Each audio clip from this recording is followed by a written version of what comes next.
Que tal um seguro alto que você só paga pelo que escolhe? Que você monta do seu jeito, como tudo mais na sua vida. Férias na praia ou na montanha? Carro ou caminhada? Gatinho no banco da frente ou filhotinho no banco de trás? Com ou sem guincho 24 horas? Carro reserva ou reparo de vidros e faróis? Chaveiro 24 horas e troca de retrovisores? Ouse escolher. Use a Seguro Alto, 100% online na palma da mão. Baixe o app e contrate. Use seguro tipo você. E aí galera, boa noite. Vamos começar a live aqui do Grande Prêmio. Vocês já mandaram umas perguntas aqui, eu vou respondendo pouco a pouco. A primeira é: como que eu avalio minha temporada até aqui?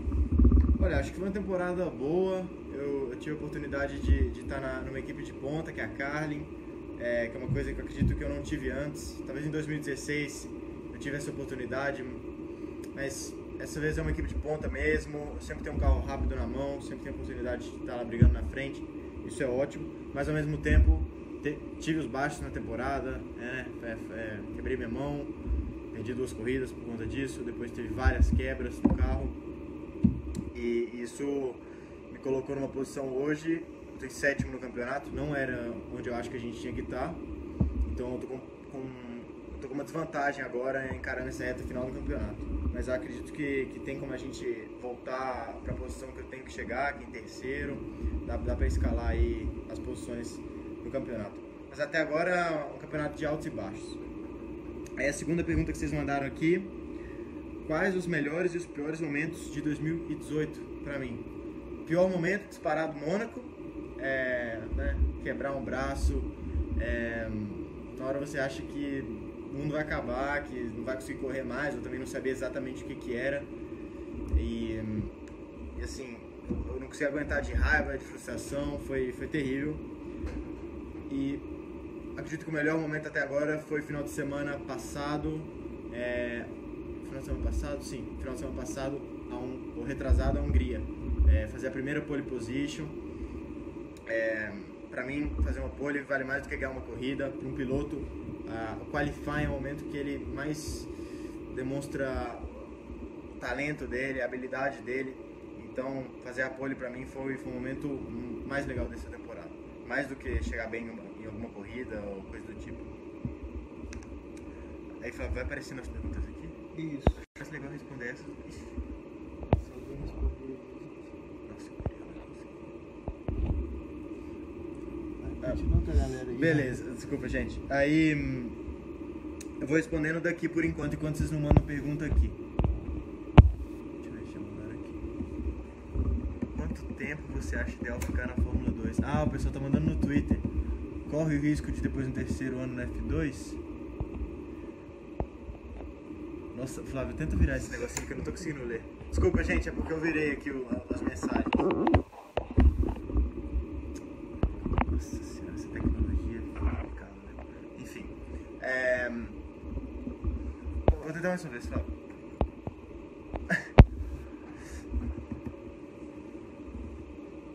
Sem teste na F1, acredito como os maiores esse ano. Primeiro azar, primeiro e 3º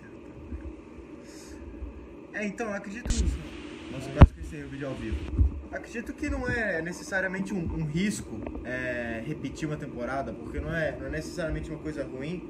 É claro que não é o que eu quero, mas não seria o fim do mundo. Quem sabe é até a coisa melhor a se fazer, né? O importante é chegar na Fórmula 1 preparado, é chegar para ficar, né? Muito mais importante que só chegar. Eu particularmente prefiro chegar quanto antes.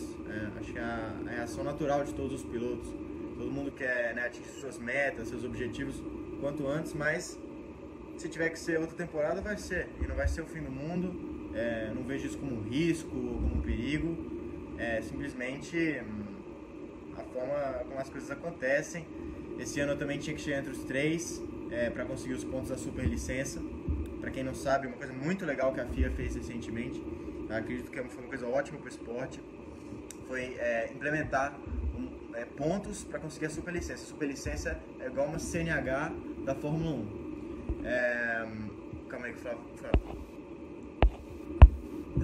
A superlicença é como se fosse uma CNH da Fórmula 1 e você precisa dela para ser um piloto de Fórmula 1. Antes, qualquer piloto chegava, conseguia um patrocínio forte e conseguia ser um piloto de Fórmula 1. E assim, os pilotos não tinham muito poder na hora de negociar com as equipes, já que tinham muitos pilotos à disposição.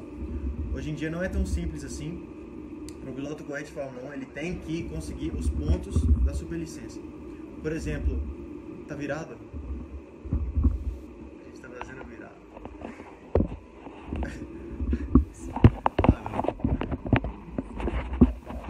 Desculpa, gente, problemas técnicos aqui. Peraí, eu já sei o que vai acontecer aqui.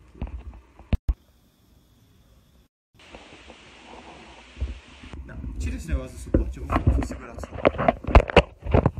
Pronto, mais fácil. Pronto. Você não pode virar o telefone enquanto o Star estiver gravando. Ah, meu Deus do céu. Aí, pronto. E agora os pilotos têm que conseguir uma super licença para... Ou seja, eles têm que chegar na frente dos campeonatos de base para conseguir essa super licença. E então eu não tinha nenhum ponto. Esses pontos têm validade de 3 anos, por exemplo. Eu vou usar como exemplo a Fórmula 2. Os 3 primeiros fazem 40 pontos. Você precisa de 40 pontos para ter essa licença. Aí o quarto faz 30, o quinto faz 20, se eu não me engano. A Fórmula 3 também dá essa pontuação, dá um pouco menos ponto. A Fórmula 4 também, outros campeonatos por aí. Então, o piloto tem que chegar na frente do campeonato para poder chegar à Fórmula 1. Não basta simplesmente conseguir um patrocínio, uma coisa do tipo. No meu caso, eu tinha que chegar entre os 3 primeiros. Por enquanto, eu não estou nessa colocação, então eu tenho que focar primeiro no campeonato de Fórmula 2 antes de pensar em coisa de Fórmula 1. E, por enquanto, hoje, eu teria que repetir um ano de Fórmula 2 e não vejo isso como o fim do mundo. Mas quem sabe, né? Eu posso ter um final de campeonato super forte, é o que eu vou tentar fazer. Outros pilotos podem ter alguns problemas, como eu tive. E eu posso chegar em terceiro. E quem sabe pinta alguma coisa na Fórmula 1. Essa é a época do Silly Season na F1, não tem nada definido. Enfim. Flávio, não precisa. Obrigado. E vamos ver como as coisas vão se desenvolver nessas próximas aí. Relaxei, Flávio. Beleza. Eu vou tentar responder outras perguntas aqui. José Libório via Twitter. Não pertencer a um programa de pilotos nesse estágio da sua carreira atrapalha no quê? Como superar isso? Olha, José, eu não acho que atrapalha. Eu acho que quando você não está no programa de jovens pilotos, você também fica livre para mais oportunidades. Então, muitas vezes você se prende a um programa que não vai te dar uma oportunidade tão boa assim. Eu só quero me associar com uma equipe, entrar num programa quando ele realmente vai me dar a oportunidade de chegar onde eu quero chegar, que é na Fórmula 1. Eu já tive proposta de participar de outros programas, assim como da Red Bull, que eu já participei, mas não eram tão interessantes. Alguns pediam para eu levar um patrocinador, que eu não queria, porque isso nunca funciona. Outros não pediram, mas também não dava uma oportunidade muito legal. E não é que eu desmerecia alguma proposta feita para mim. É que simplesmente não dava uma projeção muito legal. Eu prefiro, então, tá aberto aí para outras marcas, outras equipes verem, olha, esse moleque não tá com ninguém. Quem sabe vamos apostar nele.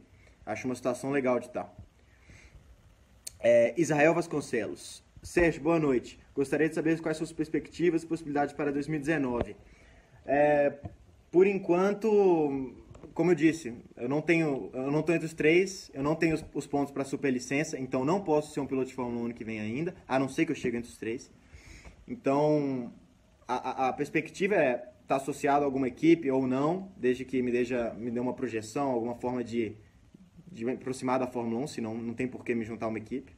Seria, na minha opinião, uma decisão antes da hora.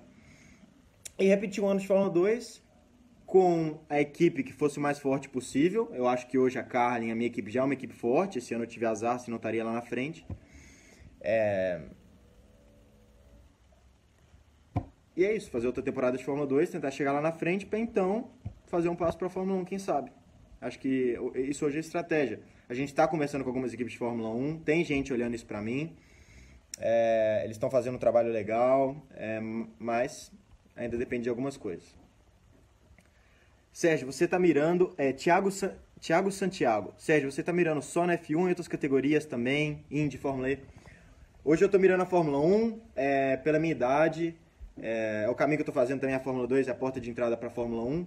Mas caso não der certo, né, eu acho que é um projeto super legal de vida, uma profissão super legal, ser um piloto de Fórmula E principalmente, Indy também é legal, o WEC, né, que é o campeonato de endurance. São categorias que não tem tanta força no Brasil. O Brasil gira muito em torno da Stock Car e principalmente da Fórmula 1, mas que na Europa e nos Estados Unidos são categorias que têm força. Principalmente a Fórmula E agora também está entrando no Brasil, porque tem ótimos pilotos brasileiros na categoria. Eu diria que é essa. Com certeza, depois da Fórmula 1, minha preferência seria estar numa Fórmula E, mas sempre lembrando, só se realmente a Fórmula 1 não funcionava, porque esse é o meu grande sonho, esse é o objetivo, é para isso que a gente está trabalhando hoje em dia. Alan Guimarães, pelo visto é uma pergunta mais técnica, vamos ver. Nossa, aparecem uns emojis aqui quando eu abro a pergunta, que saco. Vou tentar ler aqui. Alan Guimarães, via Twitter. Qual o diferencial do acerto da Hungria para o Norris e o De Vries ficarem mais rápidos? Alan, isso na verdade foi um mistério, que até agora nem eu, nem minha equipe, nem ninguém sabe. Na chuva, no começo da corrida, eu disparei na frente, abri 5 segundos. Tem gente que acha que é porque eu estava com a pista livre na frente e os outros tinham spray. Acredito que não, porque depois, quando você abre uma margem de 2 segundos, já não tem tanto spray para quem está atrás.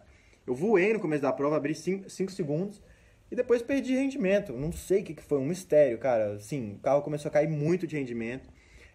Eu cheguei, depois que já tinham me passado, eu estava em sexto já. Eu cheguei a perder 4 segundos em uma volta. 4 segundos em uma volta. Assim, eu não consegui nem explicar o tanto que é isso. É quase como se eu estivesse em outra categoria. E aí a gente fez o pit stop, botou o slick antes dos outros caras, ou seja, era pro meu pneu sofrer no final da corrida. E pelo contrário, no slick eu estava voando, cheguei no Lando, que estava 18 segundos na minha frente, e ele sofreu com o pneu slick da mesma forma que eu sofri no pneu de chuva. O único que ficou ali mais ou menos bem nos 2 pneus foi o De Vries, acredito por isso mesmo que ele ganhou a prova. Mas um mistério, porque na chuva eu tive muito problema com acerto, sei lá, com pneu, não sei, mistério. E depois no seco, meio molhado, o Lando teve o mesmo problema. O nosso carro era o mesmo, então muito estranho. Deve ser a forma como a gente saiu dos boxes aquecendo o pneu, deve ter destruído o pneu, enfim. O automobilismo às vezes é assim, principalmente na categoria igual a Fórmula 2, onde a gente não tem todos os recursos que a Fórmula 1 tem, todos os sensores, toda a tecnologia. Certas coisas acontecem e a gente nunca vai saber por quê, porque não tem sensores no carro medindo todas as temperaturas, todas as forças, e acaba que é um mistério. Mas os engenheiros, agora entre uma corrida e a outra, nesse break eles estão analisando os dados, eles também estão descansando um pouco, mas eles vão ter tempo de analisar os dados e tentar descobrir por que isso aconteceu. Mas por enquanto eu não sei responder, também é um mistério para mim. Uma das coisas mais estranhas que eu já vi. Abre o olho, Haas e Renault estão crescendo, ótimo degrau. Muitas vezes, assim, muitas vezes não, 100% das vezes não sou eu que escolho a equipe, entendeu? Eu gosto quando o pessoal olha, fala, comenta, mas não é o piloto, são outras coisas. Quem está por trás ali, o patrocínio, o interesse da equipe em você, mais do que o interesse seu na equipe. É claro que em raras ocasiões como a do Lando, talvez o piloto tenha o poder de escolher, porque ele é um cara que tem muita força na mídia, tem um pedigree sensacional, ganhou tudo no kart, ganhou tudo nas categorias de Fórmula, mas não é que eu posso falar, eu vou para essa equipe. Não, as coisas vão encaixando. Claro que se em algum momento eu puder escolher, eu vou escolher a melhor possível, mas é um pouco complicado. Essa aqui é um pouco parecida com o que eu já... Olha, essa aqui, mais polêmica. Sérgio, o fato de a equipe privilegiar o Norris tem te atrapalhado? É do Rafael de Mesquita.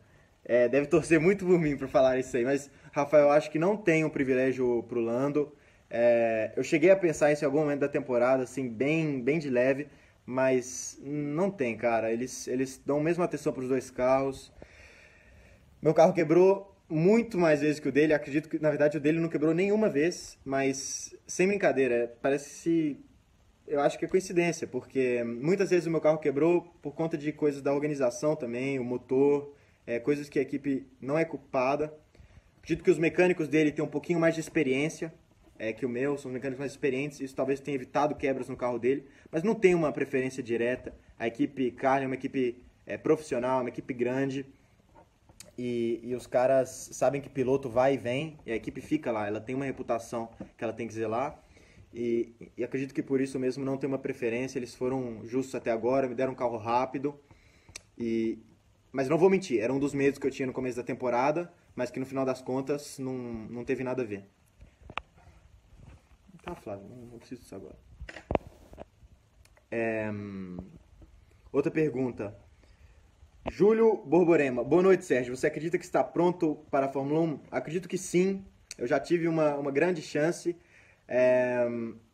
Bem, não grande chance de Fórmula 1, mas grande chance de estar, né, no programa de jovens pilotos, que foi em 2016, com a Red Bull. Ali eu não estava pronto, era meio moleque ainda, não estava com a cabeça no lugar, errei muito. Mas hoje em dia eu tenho 100% confiança que eu sento no carro de Fórmula 1, eu consigo andar com aqueles caras. Eu sei que eles não são feitos de nada diferente do que eu sou.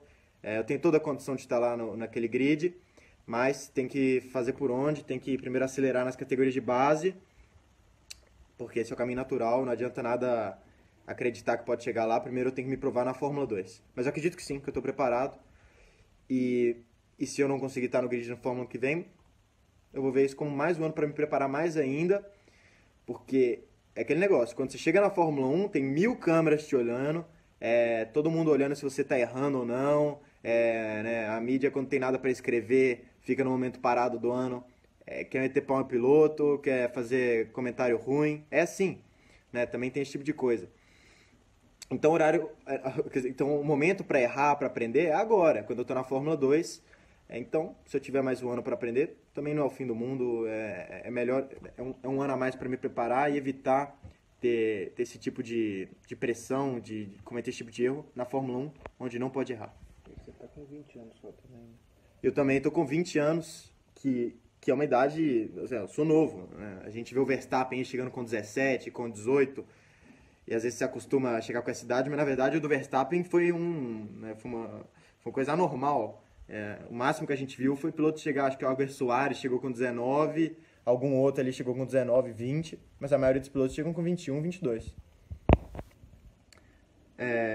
Apesar de que é uma comparação, mas cada um tem seu próprio ritmo, né? Cada um amadurece com a própria idade. O Verstappen, por exemplo, foi o cara que amadureceu super cedo. Mas enfim.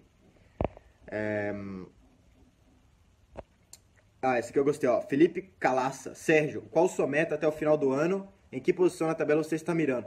Felipe, desde que eu comecei a temporada, eu sempre quis chegar nos 3 primeiros.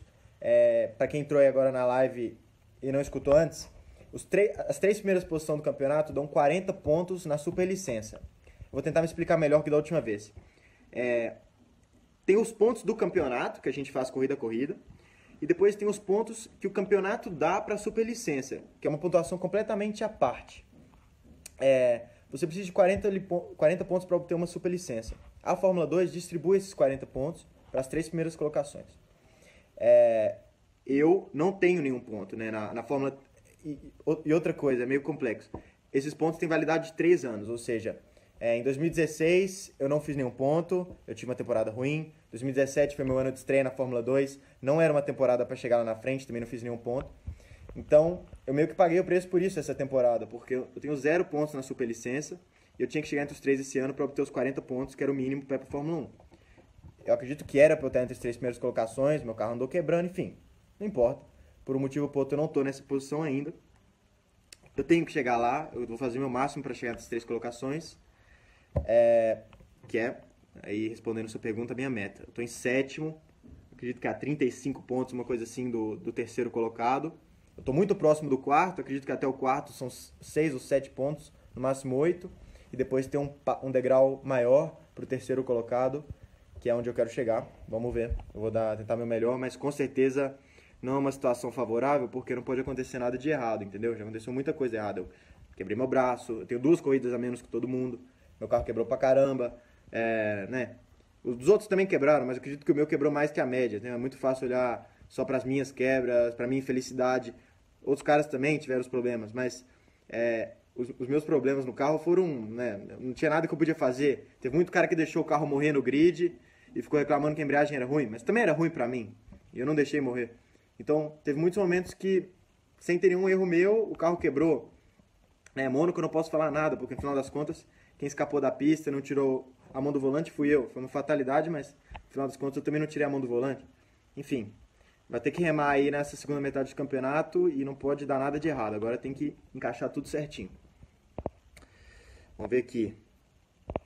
Sérgio, quem você acha que vai ir para a vaga do Ricciardo na Red Bull Racing, Sainz ou Gasly? Nossa, eu não sei, eu queria saber. Eu queria ser um mosquitinho e estar lá no caminhão da Red Bull, escutando o que os caras lá da Red Bull estão decidindo. Não porque me afete diretamente, acredito que não. Eu tenho interesse na Fórmula 1, eu gosto de saber as notícias igual vocês.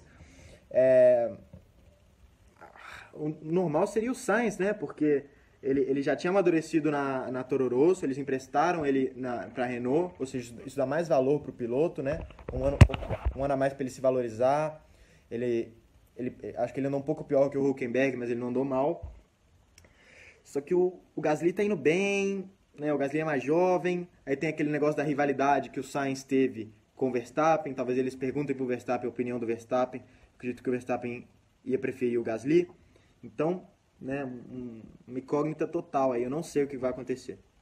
Mas obrigado pela pergunta, Thiago Santiago. Valeu.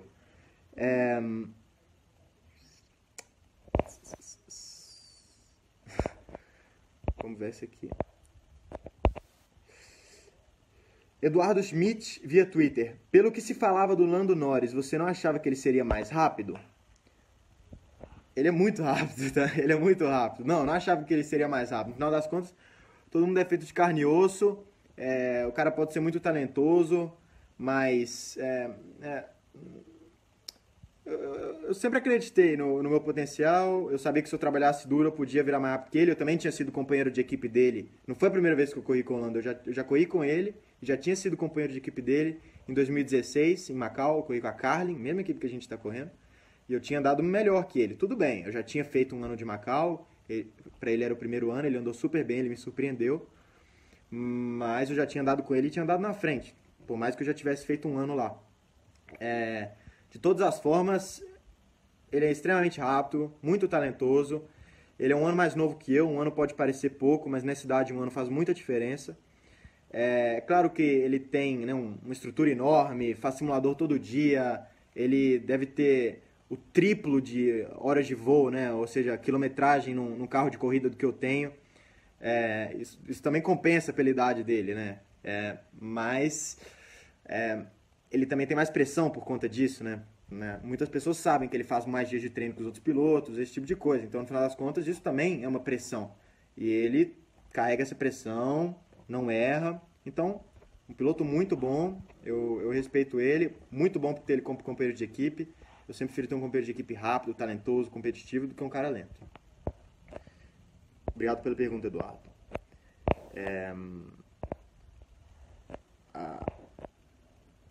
Vamos ver. Muita mensagem aqui positiva, gente torcendo. Muito obrigado, viu? Eu tô vendo também nos comentários aí nas redes sociais. Muito obrigado aí pelas mensagens positivas. Muita gente perguntando da Fórmula 1, normal, né? Mas, como eu disse, eu tô focado na Fórmula 2 porque eu não tô nas 3 primeiras colocações, né? Não tenho por que ficar pensando. Aí o Roger aqui perguntando se eu ganhar a Fórmula 2, se eu vou ter ponto suficiente para superlicença. As 3 primeiras colocações dão. Então, independente de ganhar ou chegar em segundo ou terceiro, eu tenho ponto para superlicença. Muita gente falando de Fórmula 1. Rony Von Santos. Você acha que por não ter pilotos brasileiros isso coloca muita pressão em você? Aí começa a fazer comparações com outros pilotos? Valeu, Rony. Obrigado pela pergunta. Não me coloca pressão nenhuma. Inclusive foi feita essa pergunta hoje para mim. Outra pessoa me fez essa pergunta hoje. O que acontece? Quando você começa a ter muita gente comentando, né, te avaliando, sem se entender do esporte, sem conhecer nada, né? Pô, você é lento, você é muito ruim, né? Tem até palavrão, pode ter. Eu nunca leio isso, mas de alguma forma pode chegar, né? Todo jogador de futebol famoso, todo piloto, artista e tal, isso de uma forma ou de outra acaba chegando a essas pessoas. Isso deve incomodar um pouco, né? Porque você tem uma pessoa que não entende nada daquilo ali, falando coisa negativa. Desculpa, a gente recebeu uma ligação aqui. Falando coisa negativa, e isso deve ser chato demais. Mas, por enquanto, as pessoas que comentam, que me acompanham, são as pessoas que gostam de corrida, que entendem um pouco da parte técnica. Né, os comentaristas da Fórmula 2 também estão de parabéns, porque eles estão explicando muito bem. Eu não estou morando no Brasil durante a temporada, eu só passo o final do ano aqui no Brasil, então para mim é difícil acompanhar todas as corridas, todas as transmissões do Sport TV e da Fox Sports, mas os comentaristas eles explicam muito bem, e isso é super legal, porque então as pessoas que estão comentando, elas sabem quando eu não sou culpado ou quando eu sou culpado, entendeu? É muito importante que quem está te julgando, quem está comentando ali, assistindo sua corrida, entenda as regras do esporte. Inclusive esse tipo de coisa que a gente está fazendo aqui, de vocês mandarem perguntas, eu explicar, para mim isso é a melhor coisa que tem, porque as pessoas que estão me acompanhando, entender do meu esporte, entender do que eu estou fazendo ali, para mim é muito importante. Eu prefiro isso do que ter gente comentando sem ter ideia do que é, até porque é um esporte complexo, cheio de variáveis, né? Mas não. Respondendo a pergunta, sendo um pouco mais direto, não coloca pressão. Às vezes tem comparação com outros pilotos, mas na verdade o brasileiro tem muito respeito lá fora. O pessoal respeita o piloto brasileiro ainda, mesmo tendo muitos anos. Na verdade não tem tantos anos assim. O Massa foi vice-campeão do mundo de Fórmula 1, o Rubinho também 2 vezes, né? Foi no piloto da Ferrari, que é o maior time da Fórmula 1. Então o Brasil, assim, muita história, o pessoal às vezes... eu acho que chega a não dar o valor que tinha que dar pro Massa e pro Rubinho. Mas enfim, não me traz nenhuma pressão. Pergunta do Grande Prêmio, do Gabriel. Quais os melhores pilotos do grid da F2 para você? Pra mim, não, tô brincando. Não, mas é interessante, porque na Fórmula 2 eu só tenho os dados do meu companheiro de equipe. Para quem não sabe, automobilismo hoje não é mais aquela coisa de mecânica, vamos colocar essa suspensão, ou trocar o motor, aquela coisa mudou, virou um esporte que a tecnologia entrou completamente. Hoje em dia um piloto precisa saber mais do computador, da tecnologia, do que da mecânica em si. Esporte que está associado com a tecnologia, com o desenvolvimento, isso acaba acontecendo. Na Fórmula 2 eu só tenho os dados do meu companheiro de equipe. A telemetria, os dados que eu estou falando, você vê tudo que o piloto está fazendo, você vê o estilo de guiada dele, tem sensor em todas as partes do carro e dá para ver como o cara está guiando. E você consegue ver se o cara está guiando bem ou não, é muito interessante. Acredito que no futuro a Fórmula 1 tinha que, inclusive, encontrar uma forma mais simples de passar isso para a audiência, porque seria super interessante. Enfim, por enquanto fica só para as equipes. Na Fórmula 2 eu tenho só do meu companheiro de equipe, mas na Fórmula 3, como não era monomarca os motores, tinha motor, acredito que era Volkswagen e Mercedes, as marcas dividiam a telemetria de todas as equipes. Então lá eu podia ver, eu corria com motor Volkswagen na Motopark, e outros pilotos que corriam com motor Volkswagen, por exemplo, era Giovinazzi, tinha data do Albon também, tinha data do Russell na época, tinha data de outros pilotos que estão na GP3 hoje. Mas eu lembro bem da Giovinazzi, do Albon e do Russell. O Giovinazzi não está na Fórmula 2, mas o Albon e o Russell estão. Claro que os pilotos vão evoluindo, pode ser que mudou o estilo de guiada, mas eu lembro que a data do Albon era uma coisa impressionante. É um piloto que eu acho extremamente talentoso, extremamente rápido, um cara calmo. Ele é com certeza um piloto que eu acho assim, se eu tivesse o melhor da Fórmula 2, ele é um cara que, se todos os carros fossem exatamente iguais, era o que ia dar mais trabalho. Mas é uma data antiga, eu tô falando coisa que já tem, isso é 2015, né? Pode ser que os outros pilotos trabalharam, então melhor. O Russell, extremamente rápido. O meu companheiro de equipe, o Norris, nem se fala, então. Esses três. E eu vou colocar o Nick também, Nick De Vries, Ghiotto. O grid é forte, né? Eu não vou ficar aqui falando metade do grid, eu vou falar esses. Albon, Russell, Norris, De Vries, Ghiotto. Mais algum? Não. Tem outros pilotos muito rápidos, mas esses aí, inclusive, são os meus maiores rivais para eu chegar no meu objetivo, que é o top 3, né? O Russell, o Albon e o Norris estão nas 3 primeiras colocações. E depois está o De Vries ali, logo na minha frente, mas que também está pontuando bem, que está qualificando lá na frente, que está incomodando. Obrigado pela pergunta, Gabriel. Muito boa.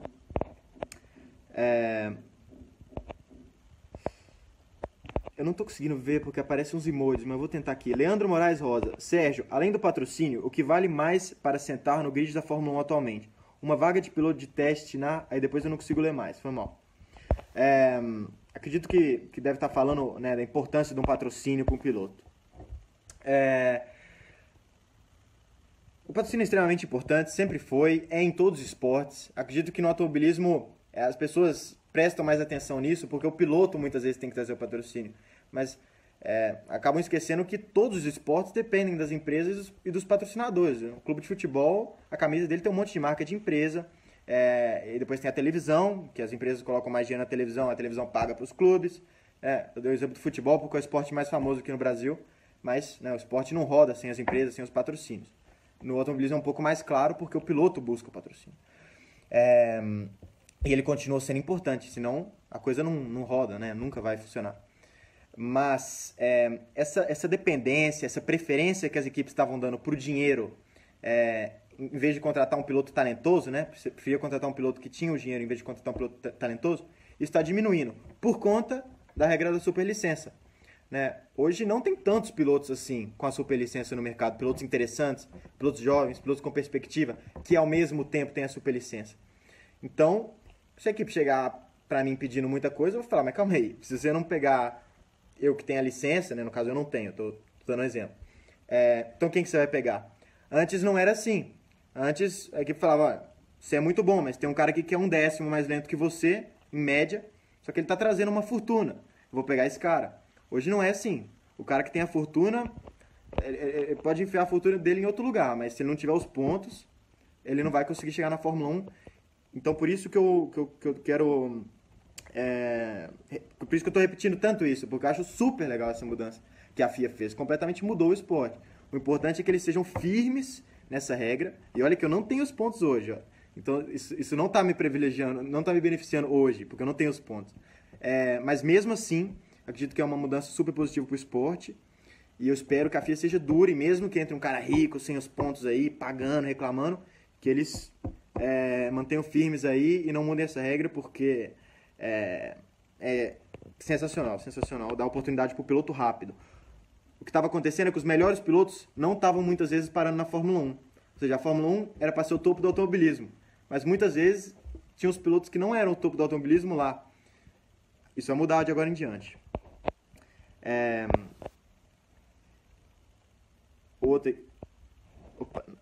Muita mensagem positiva, por isso que eu demoro para responder. Porque tem muita gente aqui, Belo Horizonte, mandando um abraço, obrigado. Até mensagem em espanhol aqui, obrigado. Não era pergunta, não. Sérgio, tem algum piloto de dicas de ex-pilotos de Fórmula 1? Não. Eu conheço alguns ex-pilotos de Fórmula 1, mas assim, bem pouco. Outro dia eu encontrei com o Roberto Pupo Moreno em Silverstone, ele deu algumas dicas bem legais.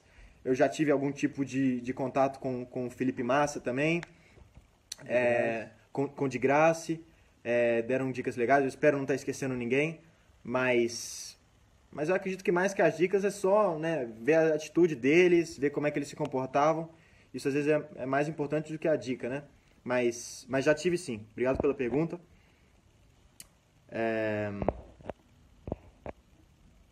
Sérgio, você faria mais um de F2? Esse ano seria na Carlin novamente?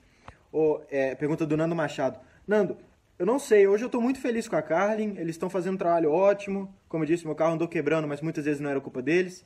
Então, se eu tivesse que decidir hoje, dependesse de mim, eu repetiria um ano com a Carlin. Mas não depende de mim, 100%. Depende de alguma coisa de mim. Claro que vão pedir minha opinião, alguém vai pedir minha opinião a um certo ponto, mas não depende só de mim. E tem que ver como as coisas vão mudando, mas se eu tivesse que decidir hoje, eu repetiria. Se eu tivesse que repetir, eu repetiria com a Carlin, sim. Obrigado. Nando Machado, valeu pela pergunta aí. Aqui, ó, pergunta legal aí. Pergunta legal essa aqui, ó. Aparecido Signato Melo. Há alguma diferença estrutural dos carros da Carlin em relação aos outros? Por exemplo, motor, suspensão, etc? Não. Isso é uma das coisas interessantes da Fórmula 2. É uma categoria monomarca. Então, todos os motores são... Bem, na verdade é de uma marca de carro, nem sei qual que é. Acho que é Ford, né, Flávio? São Renault. É Renault. Desculpa, é Renault. E aí é uma empresa que chama Mecachrome, que bem, ela trabalha com isso, equalizar motor, preparar motor de corrida. E ela fornece todos os motores da categoria. E os chassis são todos os chassis da Lara, que é a mesma marca que faz os chassis da Fórmula Indy, que faz chassis de Fórmula 3. E isso deixa tudo muito parelho, né? Porque as equipes podem mudar muita coisa no setup, muita coisa. Acontece às vezes você sentar num carro de uma equipe, sentar no carro de outra equipe, mesmo sendo o mesmo chassi, mesmo motor, mesmo tudo, e parece que você está em outro carro de outra categoria.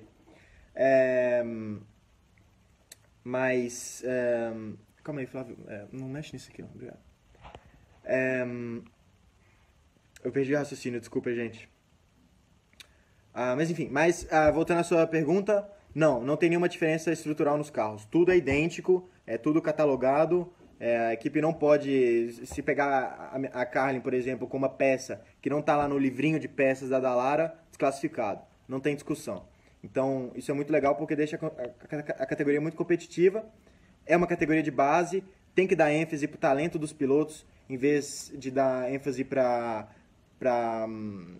a equipe, né, para a tecnologia, para a infraestrutura da equipe. Portanto, não tem nenhuma diferença e isso é excelente para ter uma competição ali forte entre os pilotos. Mesmo assim, tem diferença nos carros.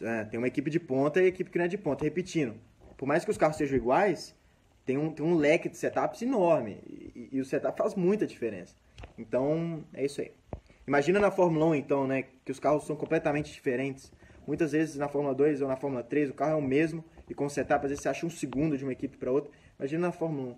Por isso que, né, tem muita gente que é contra esse negócio da Fórmula 1 simplificar, ficar uma categoria mais, boba, né, eles falam, mas também tem um lado positivo, né, é complicado porque é uma categoria profissional, onde você tem marcas de carro e tem desenvolvimento, mas ao mesmo tempo não pode tá da forma que é, onde tem um carro que enfia 2 segundos, o primeiro enfia 2 segundos no último. Isso não é possível, entendeu? E dar volta na corrida, esse tipo de coisa. Isso você não vê na Fórmula 2. Aqui, ó. Sérgio, Hamilton ou Vettel? Eu acredito que vai dar Hamilton.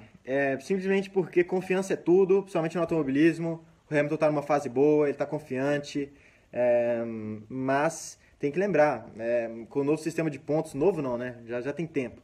25 pontos uma vitória, quer dizer, o Hamilton quebra uma corrida, o Vettel ganha, que é uma coisa fácil de acontecer, porque o Vettel está sempre lá na disputa, o cara já chega, e aí o campeonato quase que recomeça do zero, né? Mas hoje, se eu tivesse que escolher Hamilton, porque ele está muito bem, e se eu não me engano a Hungria, eu não conheço muito da parte técnica por trás dos carros da Fórmula 1, já que eu estou focado no meu, mas se eu não me engano a Hungria era uma pista que favorecia a Ferrari, e mesmo assim a Mercedes acabou indo bem. Hockenheim eu não tenho certeza qual favorecia, mas eu tive a impressão que a Ferrari estava mais rápida, eu não sei por que eu tive essa impressão.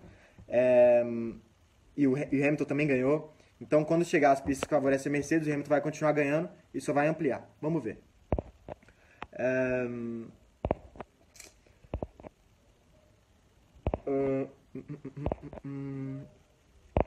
Vamos ver. Se eu tenho vontade de ir para a Fórmula Indy, vontade hoje eu não tenho, ou seja, eu tenho vontade, é claro que tenho vontade de correr, né, é meu sonho ser piloto de corrida, me profissionalizar nisso, viver da corrida.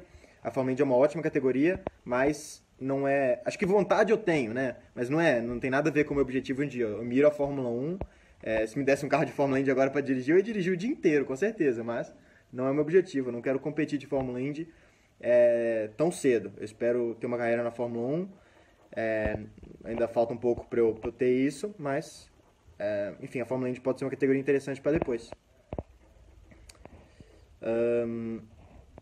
Vamos ver. Sérgio, Theo Lopes de Vasconcelos. Desculpa, gente, eu não estava lendo o nome de vocês antes de responder as perguntas. Quem é o seu melhor amigo na F2 entre os pilotos? Eu geralmente não sou amigo de nenhum piloto, só dos meus companheiros de equipe, eu sempre sou um pouco amigo deles. Ou seja, amigo do Lando ali, depois os outros eu cumprimento, mas não adianta nada, se você é amigo com o cara, depois eu tenho que bater roda com ele no mesmo dia, depois briga, é ridículo. Então eu prefiro não fazer muita amizade, eu tenho respeito, mas não tenho muita amizade. Os únicos que eu converso são os pilotos brasileiros, sempre tive muita afinidade. Eu corri de Fórmula 3 com o Pietro, sempre conversei. Depois, no paddock ali, ano passado, também estava o Bruno Batista, da GP3, sempre conversava também. Esse ano tem o Pedrinho, sempre conversei. A gente correu desde 10 anos de idade, sempre correu junto, gente boa. E também tem uns outros sul-americanos lá, sempre tem um mexicano, uma coisa assim. Eu sempre faço amizade também, os caras são gente boa. Mas com os caras da Fórmula 2, principalmente esses rápidos aí que eu falei, não faz muito sentido ter amizade, porque... Aí vai outro dia, o cara esbarra, roda no você e tal, aí você não pode reclamar com ele porque você é amigo? Não, né? Ou vice-versa. Vamos lá. Vai continuar na Fórmula 2 2019, se continuar dá pra pegar uma equipe melhor, de ponta? A Carlin já quem falou isso foi o Pedro Neto. Pedro, obrigado pela pergunta. A Carlin já é uma equipe de ponta, cara. O Norris tem segundo no campeonato, o Norris hoje tem chance de ser campeão, entendeu? Na próxima corrida o Russell dá uma quebrada aí e o Norris assume. Era pra eu estar lá com ele. A Carlin lidera o campeonato de equipes. Se eu não me engano, a Carlin lidera o campeonato de equipes. Mas o que aconteceu, meu carro quebrou muito. O carro do Lando quebrou 0 vezes, não quebrou nada. Ele deixou o carro morrer às vezes na largada, mas deixa o carro morrer, tudo bem. A gente teve alguns problemas com a embreagem essa temporada. A embreagem não estava funcionando muito bem. Só que também, a minha também não estava funcionando muito bem, nem por isso eu deixei o carro morrer. Compensação, várias vezes meu carro quebrou por conta de coisas que eram 100%, que não tinham nada a ver comigo, entendeu? Eu acabei perdendo muitos pontos com isso e ele não perdeu, por isso que eu acho que ele tá lá na frente, senão era pra eu estar lá na briga. A Carlin é uma equipe de ponta, sim, inclusive, se eu tivesse que repetir a temporada da Fórmula 2 hoje, se eu tivesse que decidir hoje, eu não vou decidir hoje, e também não depende só de mim, mas se eu tivesse que decidir hoje e dependesse de mim, eu repetiria com a Carlin, porque eles estão me dando um carro rápido, tem um ambiente bom dentro da equipe, os engenheiros são super competentes, e isso, na minha opinião, são motivos suficientes para escolher essa equipe.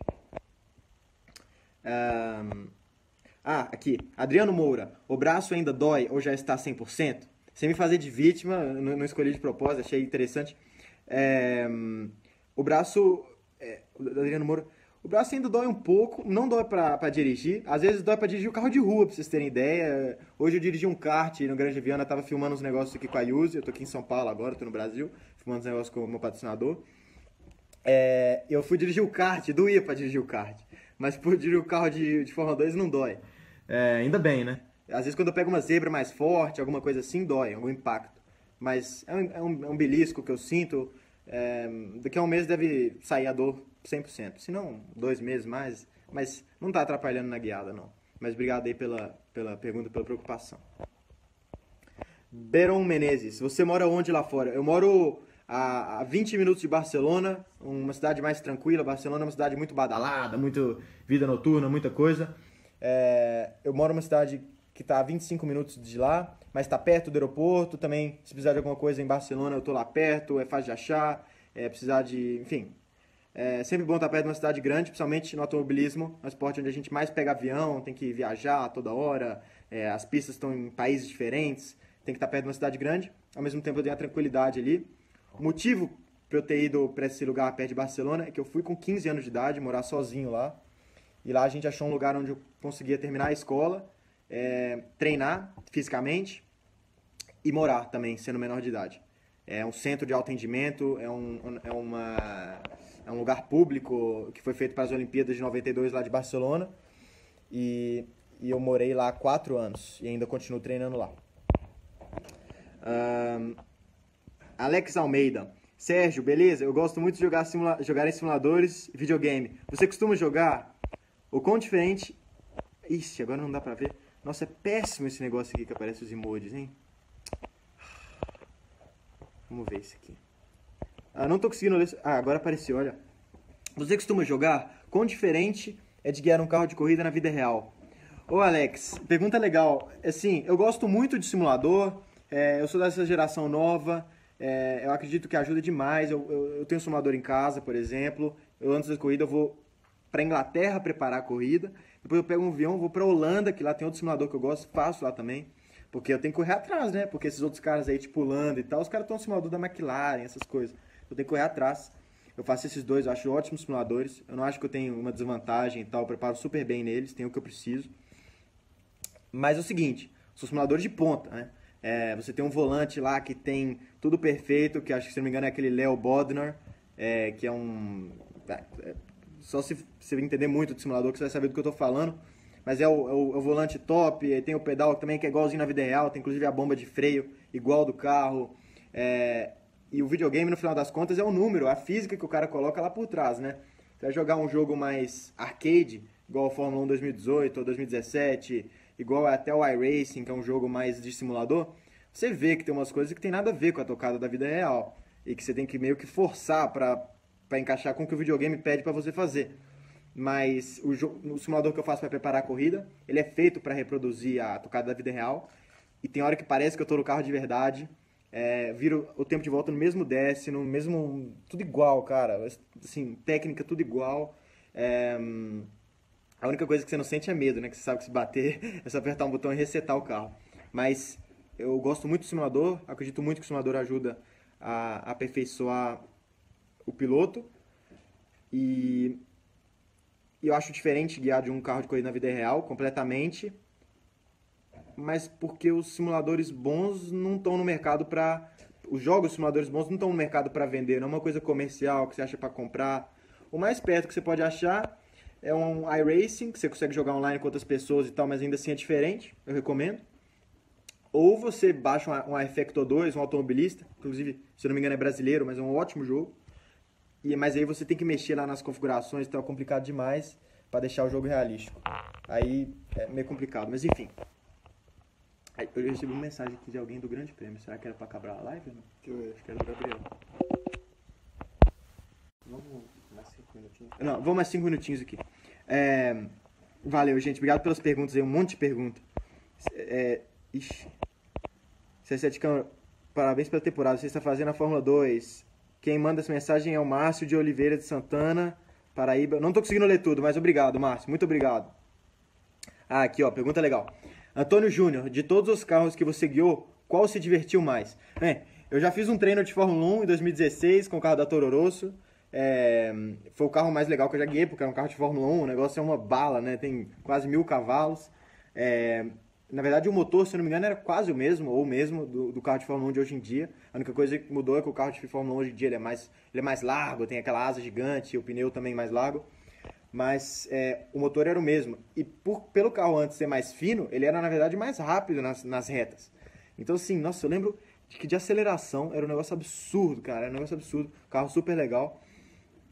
Mas, se eu tivesse que escolher ter um carro, assim, para guiar sempre, se eu pudesse, assim, guiar um carro todo dia, acredito que o Fórmula 3 é um carro que, nossa, é o carro mais prazeroso de ganhar, porque... Ele não tem tanta potência. O carro de Fórmula 3 tem 250 cavalos. Tem muito carro de rua aí com mais cavalo que isso. Mas eu acho que ele pesa 550 quilos, uma coisa do tipo. Com o piloto pesa 600 e pouco. Ou, na verdade, acho que com o piloto pesa 570. Posso estar errado. Acho que com o piloto pesa 570. Então, 250 cavalos para 570 quilos. O negócio é muito leve. E tem muita aerodinâmica. Então, assim, o carro faz curva. É impressionante. E andar de Fórmula 3 em Macau, assim, é uma coisa... É impressionante. Então, assim... O carro mais legal de dirigir é Fórmula 3. Acho que o Fórmula 1 é porque eu andei um dia só, então foi meio que uma surpresa. Mas o Fórmula 3 é violento demais.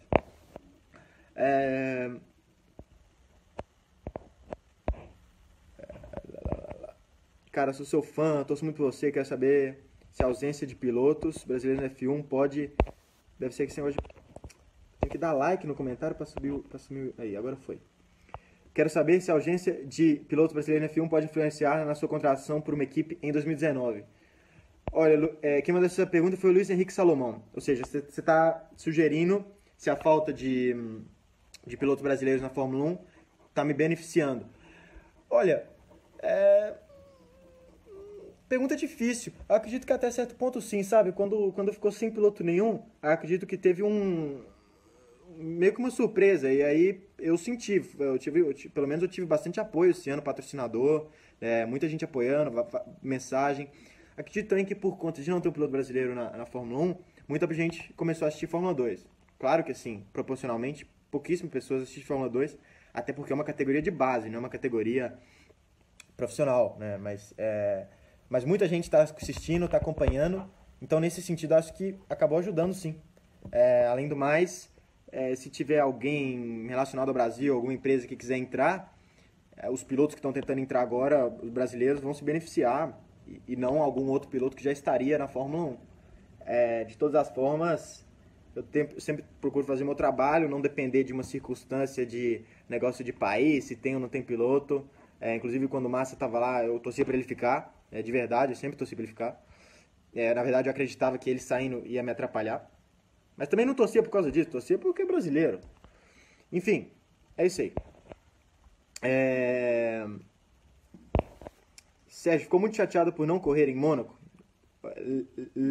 Laelson Souza. Laelson, eu fiquei muito chateado, cara. Foi assim, talvez o pior momento da minha carreira. Não, o pior deve ter sido bater em Macau na última curva. Mas aquele foi o segundo pior. Foi péssimo, cara. Eu lembro no hospital, nossa. Aí o médico fez o raio-x. Aí ele falou que não dava pra ver direito se estava fraturado. Aí ele falou que queria tirar uma ressonância pra garantir se estava fraturado. Aí eu não queria fazer ressonância, porque eu não queria garantir que estava fraturado. Ele falou, ó, se você não fizer, eu vou passar aqui a carta pro médico da FIA que você não vai poder correr. Enfim, acho que eu errei ali, cara, porque o grande erro meu foi ter reclamado de dor no rádio, falar que eu tinha achado que eu quebrei a mão, errei ali, e ter saído do carro também apontando dor no braço, entendeu? Se eu tivesse saído e fingido que não tava com dor, aí era minha decisão correr com o braço quebrado ou não. E o que aconteceu? Como apontei dor no braço, também, né, eu não pensei 20 passos adiante, né, no momento ali, mas apontei dor e aí eu fiquei meio que, eu dependi dos médicos da FIA decidirem se eu ia correr ou não. E acabou que eles decidiram que eu não ia correr, acredito que foi a decisão certa. Se eu fosse o médico, eu nunca ia deixar um cara correr com o braço quebrado, mas eu acredito que dava, porque na adrenalina lá na hora e tal. Bem, eu pelo menos queria tentar. Não correr é péssimo, cara. Ter que assistir os caras largar ali da televisão e tal, não tem coisa pior. Gente, obrigado pelas perguntas. Tem muita pergunta aqui, muita torcida. Na verdade, tem muita torcida toda hora lá nas redes sociais, muito comentário, muita gente entendendo. Às vezes eu vejo gente falando coisas lá que nem eu tinha pensado, que nem eu tinha parado para pensar. Então, assim, impressionante. Mais uma vez, também queria agradecer a Fox Sports e a Sport TV por estar transmitindo as corridas e explicando tão bem para vocês que estão assistindo aí. Isso é muito importante. Senão vocês não iam estar entendendo tanto também. E é isso aí. Vamos tentar acelerar, tentar recuperar aí essas posições que eu tenho que buscar no campeonato para chegar em terceiro, que é a minha meta. E para finalizar, agradecer o Grande Prêmio aí por essa... Isso foi um desafio quase, fazer essa live aqui. Isso foi um desafio para mim. Mas por me convidar para fazer esse live com vocês, para mim não tem coisa melhor do que estar respondendo essas perguntas, fazendo vocês entender o máximo possível, dentro do que eu também sei. E é isso aí, tamo junto. Valeu, obrigado pela torcida, um abração. Que tal um seguro alto para você curtir a cidade do seu jeito? Com reparo e troca de vidros e com guincho 24 horas. Ouse escolher. Use é seguro alto na palma da mão. Baixe o app. Use, seguro tipo você.